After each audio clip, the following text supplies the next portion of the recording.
بسم اللہ الرحمن الرحیم الحمد للہ رب العالمین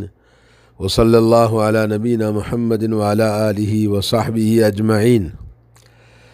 قربانی اسلام کے شعائر، اسلام کے سیمبل، اسلام کی نشانیوں میں سے ایک نشانی ہے، اور ہر دین کے اندر یہ ایک نماز اور قربانی ایک دین کی سب سے بڑی علامت مانی جاتی ہے۔ تو قربانی ذی الحجہ کے ان مبارک دنوں میں 10 تاریخ سے لے کر 13 تاریخ کی شام تک قربانی کرنا نبی کریم صلی اللہ علیہ وسلم سے ثابت ہے، اور قربانی کا مقصد یہ ہوتا ہے کہ آدمی اللہ رب العالمین کی بارگاہ میں اپنے تقوی کا، اپنے ایمان کا، اپنے عقیدے کا نذرانہ پیش کرے کہ اللہ تبارک و تعالیٰ اس کے عمل سے راضی ہو جائے، اور اللہ تعالیٰ اس کے جیسا کہ آتا ہے کہ بالوں کے برابر اللہ تعالیٰ اس کی نیکیاں اس کے نام اعمال لکھ دیتا ہے۔ اور اسی لیے حضرت ام سلمہ رضی اللہ تعالیٰ عنہ کی حدیث بھی اور دوسری احادیث میں اس بات کی دلالت ہے کہ آدمی قربانی کرنے والا اپنے بال، ناخن وغیرہ نہ کاٹے، یہاں تک کہ قربانی کے ساتھ کاٹے، تاکہ وہ قربانی کا شگون اپنے ساتھ میں کہ وہ بھی قربانی اپنے آپ کی پیش کر رہا ہے اللہ کی بارگاہ میں۔ تو سب سے پہلے ایک مسلمان کو چاہیے کہ قربانی کن جانوروں کی کرنی ہے۔ قربانی وہ تمام جانور جو قرآن کے اندر موجود ہیں، بہیمۃ الانعام، اونٹ ہے، گائے ہے، گائے کے ساتھ میں بھینس بھی قربانی کر سکتے ہیں، اور اس میں اختلاف کرنے کی ضرورت نہیں ہے، کیونکہ اکثر لوگ اس میں بڑے اعتراضات اور بڑے مخالات، بڑے باتیں کرتے ہیں، لیکن اکثر علماء نے اس کو گائے سے مشابہ قرار دیا اور اس کی قربانی کر سکتے ہیں۔ اسی طرح سے بکرے میں جتنے اقسام ہیں، 2-3 قسم کے، بال والے، بغیر بال والے، مختلف شکل کے جو بکرے ہیں، اور اونٹ اور گائے، یہ تمام چیزیں جانوروں کو قربانی کے لیے اللہ تبارک و تعالیٰ نے جو جانور حلال ہیں ان کی قربانی کرنا جائز ہے، نمبر 1۔ نمبر 2 یہ کہ یہ قربانی سنت ہے، واجب اور فرض نہیں ہے۔ اکثر جمہور علماء کے نزدیک، جمہور علماء نے کہا کہ ابراہیم علیہ السلام کی یہ سنت ہے، جب اللہ تعالیٰ نے آپ کو اسماعیل علیہ السلام کو ذبح کرنے کا حکم دیا، لیکن اپنے فضل و کرم اور اپنی رحمت سے وَفَدَيْنَاهُ بِذَبْحٍ عَظِيمٍ،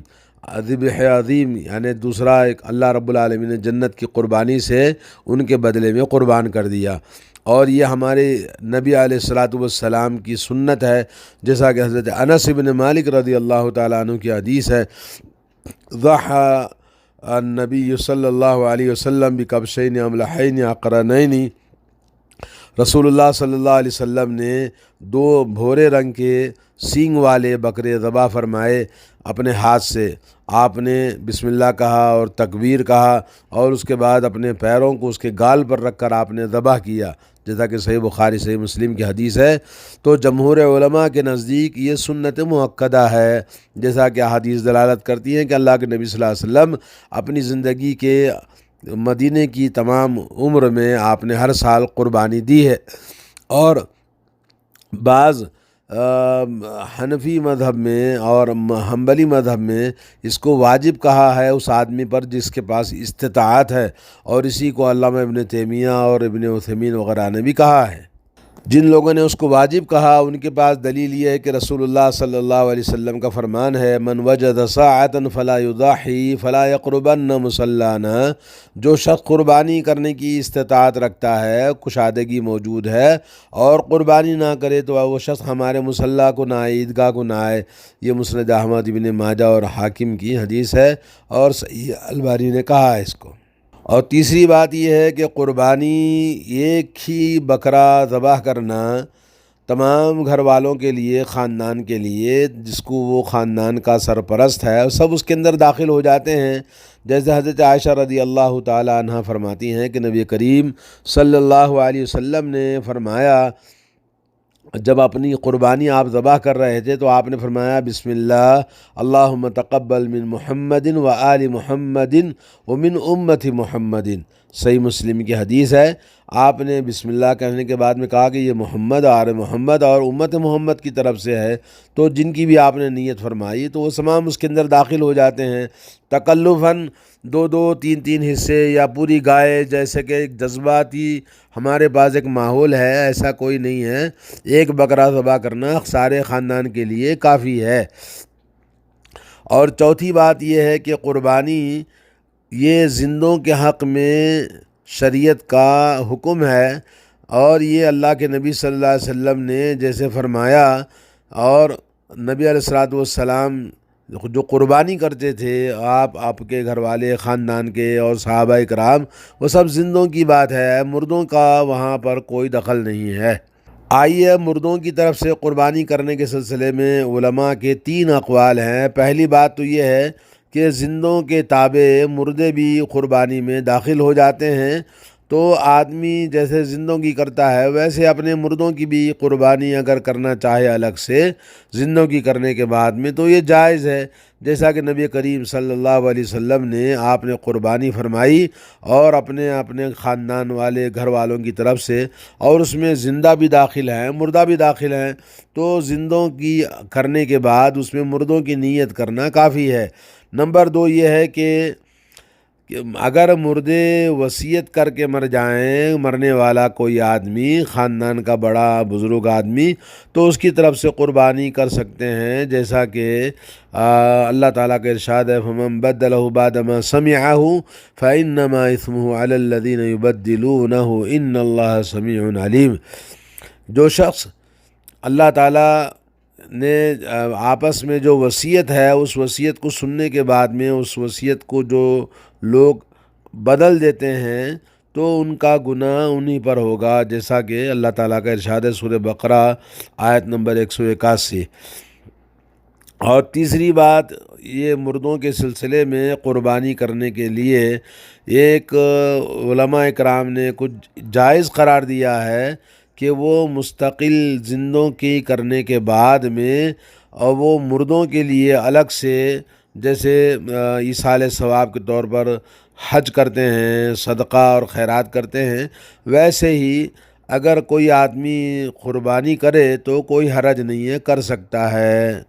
قربانی میں جو جانور جائز ہیں، نمبر 5 یہ ہے کہ وہ جیسے اللہ نے فرمایا وَلِكُلِّ أُمَّةٍ جَعَلْنَا مَنسَكًا لِيَذْكُرُوا اسْمَ اللَّهِ عَلَى مَا رَزَقَهُم مِّن بَهِيمَةِ الْأَنْعَامِ فَإِلَٰهُكُمْ إِلَٰهٌ وَاحِدٌ فَلَهُ أَسْلِمُوا وَبَشِّرِ الْمُخْبِتِينَ۔ ہر امت کے لیے اللہ تعالیٰ نے قربانی کا دین میں شریعت میں مقرر فرمایا ہے تاکہ اللہ تعالیٰ کے نام کو بلند کیا جائے، اور اللہ نے جو جانور بہیمۃ الانعام ہمیں عطا فرمائے انہی میں سے قربانی کرنی ہے،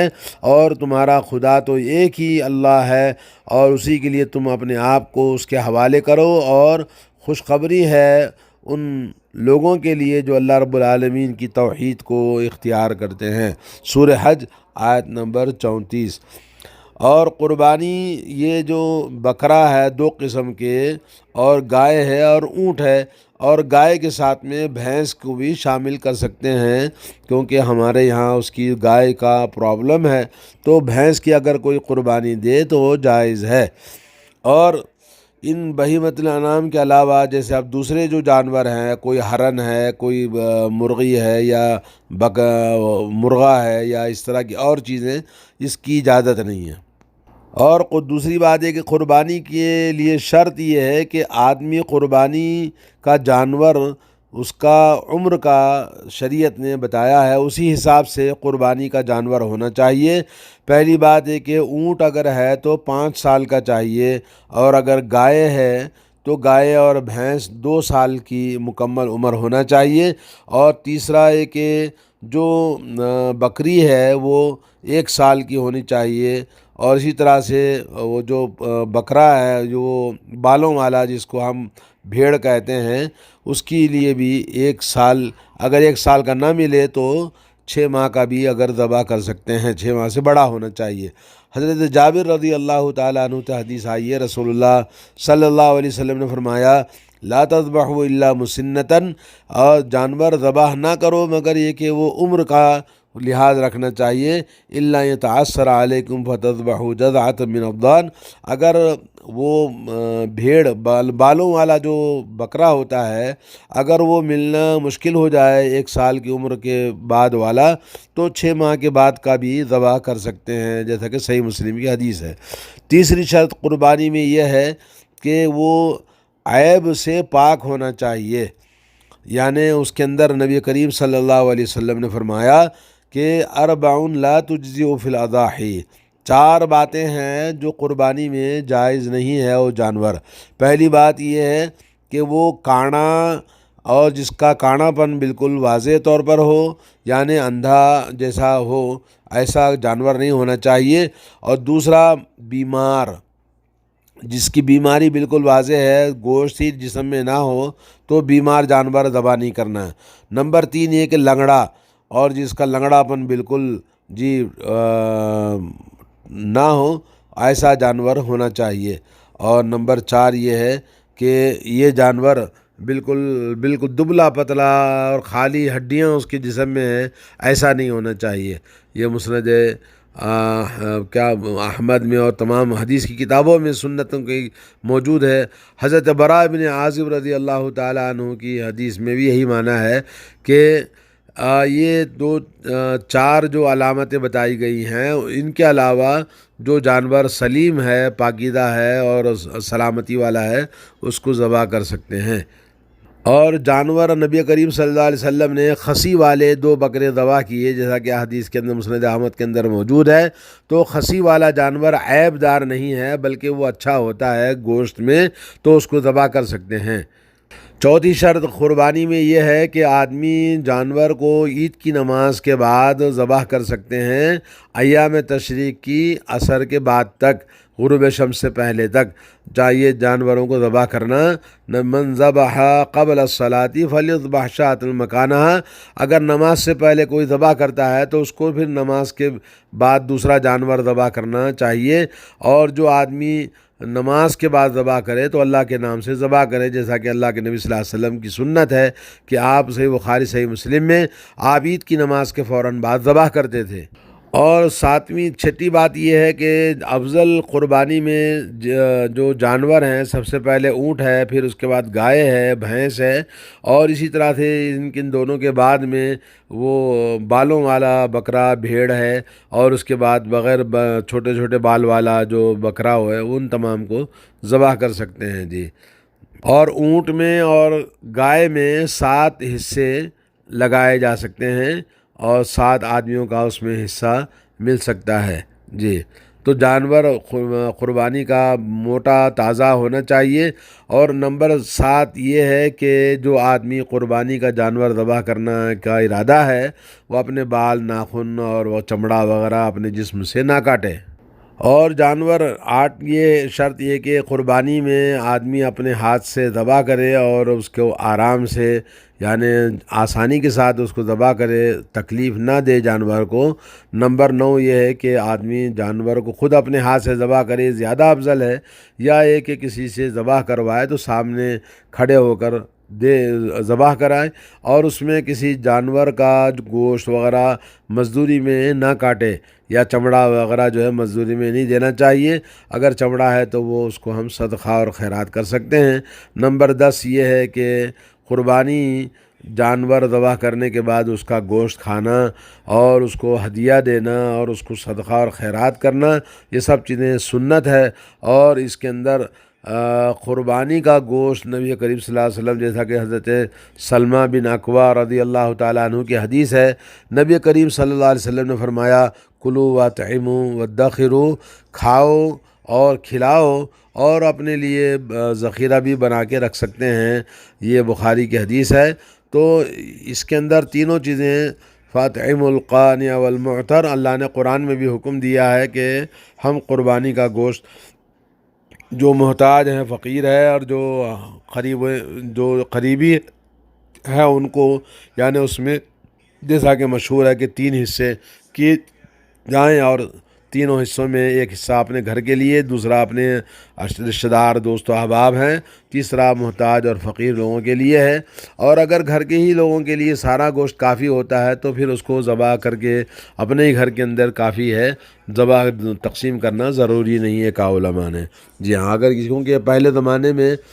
قلت تھی اور لوگوں کے اندر تنگی تھی تو لوگوں میں کھانے کے لیے سب کے پاس گوشت نہیں ہوتا تھا، تو ذبح کرنے کے بعد سب کو دے، یہ زیادہ بہتر ہے۔ ورنہ اگر اپنے گھر کے لیے کافی ہوتا ہے، خاندان کے لیے، تو اس میں ہی کھا لے، کوئی حرج نہیں ہے۔ اللہ تعالیٰ سے دعا ہے کہ اللہ تعالیٰ تمام لوگوں کی قربانیوں کو قبول فرمائے۔ قربانی کا بدل کوئی صدقہ خیرات، کسی کی مدد کرنا کبھی نہیں ہو سکتا ہے، کیونکہ اسلام کے شعائر میں سے ایک بہت بڑا شعار ہے۔ تو قربانی کو کرنا لازم ہے، اور قربانی جو نہیں کر سکتا اللہ تعالیٰ اس کو معاف کرے، اور یہ واجب اور فرض نہیں ہے۔ تو اس لیے کوئی آدمی کسی حالات کی وجہ سے، جیسے ہندوستان کے حالات بہت خراب ہیں، اور یا ہے کہ کسی کے پاس پیسے کی قلت ہے اور نہیں کر سکتا، تو انشاءاللہ کوئی حرج نہیں ہے۔ السلام علیکم ورحمۃ اللہ وبرکاتہ۔